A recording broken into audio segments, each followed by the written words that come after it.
ยังมีโอกาสที่เสื่องซ่อนอยู่ในขณะที่ประเทศถูกล็อกดาวน์เฮาก็หันมาส่งเสริมกันให้หลายขึ้นเฮาบ่อาจไปเที่ยวต่างประเทศได้แต่การอ่านก็เปรียบเหมือนการท่องเที่ยวอยู่กับที่สร้างให้สังคมมีการฮักการอ่านหลายขึ้นมีการปลูกจิตสำนึกให้เด็กน้อยลูกหลานของเฮาหันมาสนใจในเรื่องการอ่านเพื่อเข้าเจ้าได้เติบใหญ่พร้อมกับความรู้ที่กว้างมีความสามารถเทียบเท่ากับภาคพื้นและสากลข้าพเจ้าขอถือโอกาสอันสง่าราศีนี้เปิดงานเทศกาลพื้นอ่านครั้งนี้อย่างเป็นทางการนับแต่เวลานี้เป็นต้นไปขอขอบใจ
เพื่อไหนจนแก่มาท้อมาทอแพ้กันคนหนไหว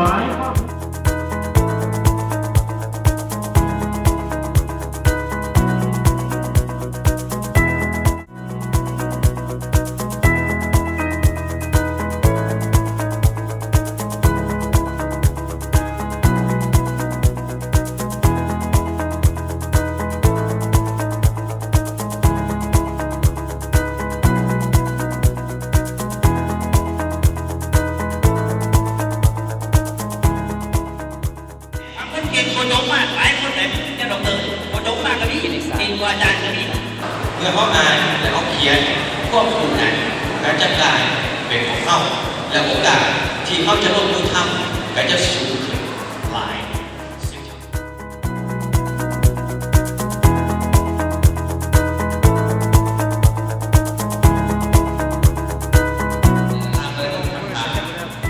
แล้วก็จะทำตามจากมาเสนอ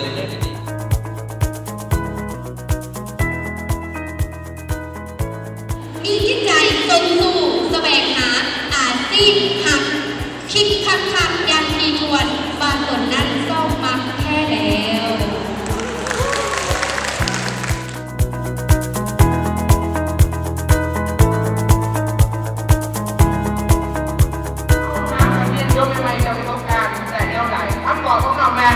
เราสามารถเทียบเป็นนำแล้วก็หาประสบการณ์เป็นนำ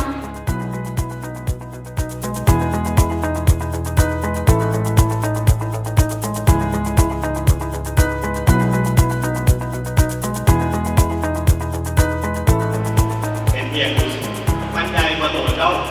แล้วมันเกิดมาหลายกว่า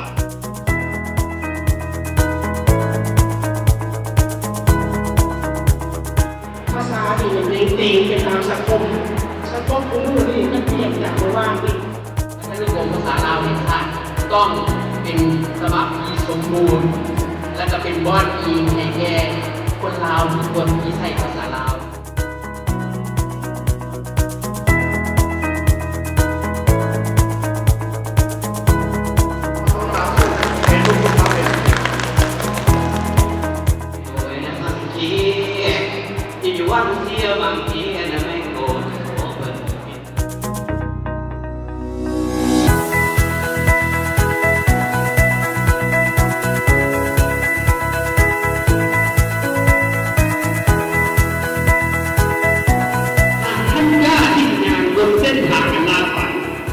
จะเจอรางวัลให้ความสำเร็จอย่างแน่นอน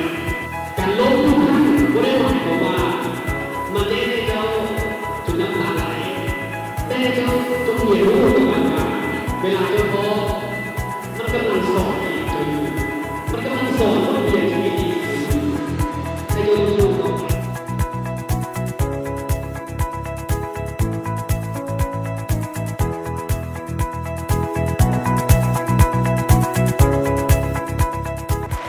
เราเป็นวัยรุ่นทุกคนรู้ว่าอาณาเป็นสิ่งที่ดีได้น้อยคนจะเห็นได้แต่ว่าเชื่อหรือบอกว่านักธุรกิจที่ประสบความสำเร็จจากตัวทุกคนโลกบอกว่าเขาประสบความสำเร็จแล้วเขาเป็นคนที่ทำงานที่สุด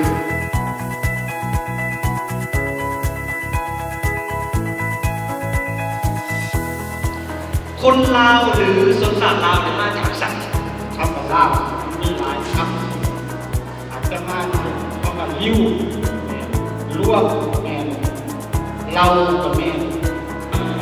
ในเมืองมันคนลาวมีทั้งสื่อลาวสื่อดาวสื่อลวกสื่อเลี้ยวสื่อไอลาวสื่อแขนสื่อลำหลายอันนั้นว่าสื่อต่างๆนี่เป็นแบบกลุ่มเผ่าพันธุ์เดียวกันหมดและก่อนคำที่มาอ่อนลาวเนี่ยมันมาจากเมื่อกี้เขาเอิ้นเอามันสื่อยังก่อนไปเลยคนเล่นกันดีกว่ามาคนลาวคนเล่นวันนี้อดีตต้องคิดว่าการละลายมุมมองของกันการที่เราคนแสดงภาษาหลายในวัฒนธรรมเจ้าหลายใน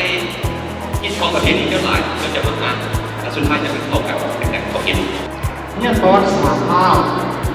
คือภูมิปัญญาของพ่อแม่เอาบรรพบุรุษเอาบรรพชนเอาคณะคนเรียนเอาเ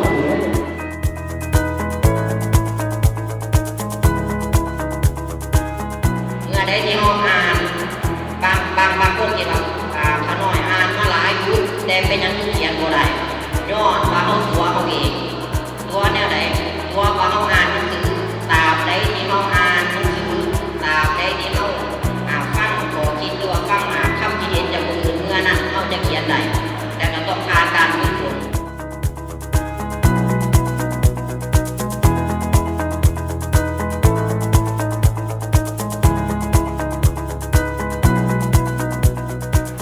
หากจะดึงดูดความสนใจของผู้อ่านจุดที่หนึ่งก็คือสอบหาเหตุการณ์ที่คนกำลังสนใจสองมาก็ใช้ศิลปะที่น่าสนใจ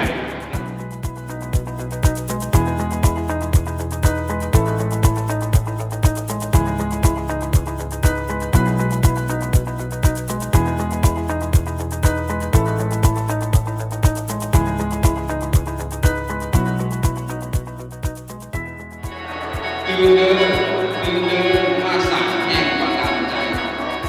ตื่นเดินตื่นตาตื่นใจตื่นเดินครูบาอาจารย์เอา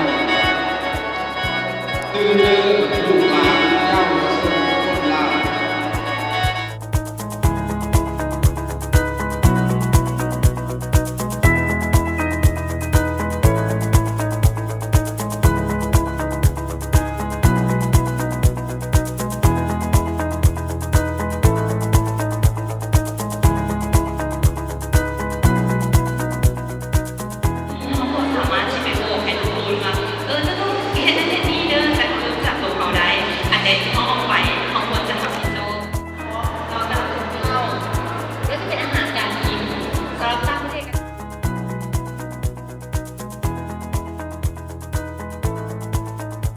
มาฮอดนี้ข้าพเจ้าขอปิดงานเทศกาลปื้มอ่านในครั้งนี้